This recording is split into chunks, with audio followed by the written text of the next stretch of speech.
Не кради, гласи 8-та Божия заповед, но тя изглежда отсъства от съзнанието на апашите, решили да разбиват религиозни храмове. Кръдци на дребно, така пък ги наричат жителите на Средна Кула, които помнят няколко случая на грабежи от местния храм Свети Кирил и Методий. Църквата Средна Кула беше многократно разбивана в разстояние на 2 месеца. Последния път беше след Гергьов ден. Бяха откраднати касичката с дарения.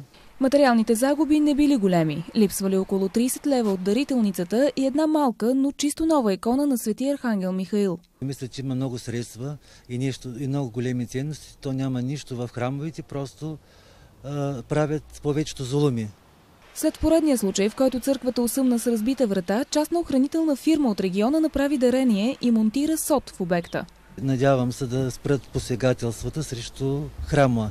Стикери на охранителната компания днес посрещат вярващите на входа, но се оказва, че те не стряскат достатъчно хората с лоши помисли към ценностите в църквата. Автоматизираната система за охрана обаче отчита всяко едно движение в района на обекта. Възникват различни ситуации с охраната на обекта и те се наричат аларма. Има и такива, в които контролните датчици отбелязват за системата проникване в обекта. Обикновено кражби от църкви стават около големи християнски празници.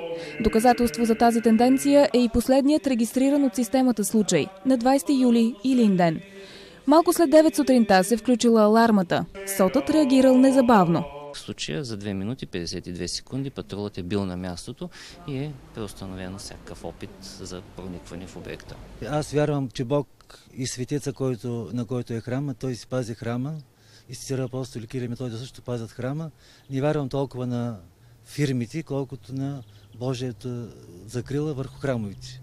Според жителите на Средна Кула и представителите на Русенската митрополия, невидимата електронна охрана е един от най-ефективните начини да бъдат опазени църквите от кражби. Бих се обърнал към всички братя, тъй като мъже предимно ограбват храмовите.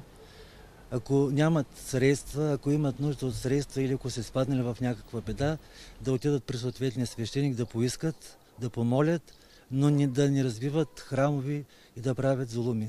Духовници и вярващи се надяват, ако не страхът от закона, то поне страхът от Бога да спре крадците.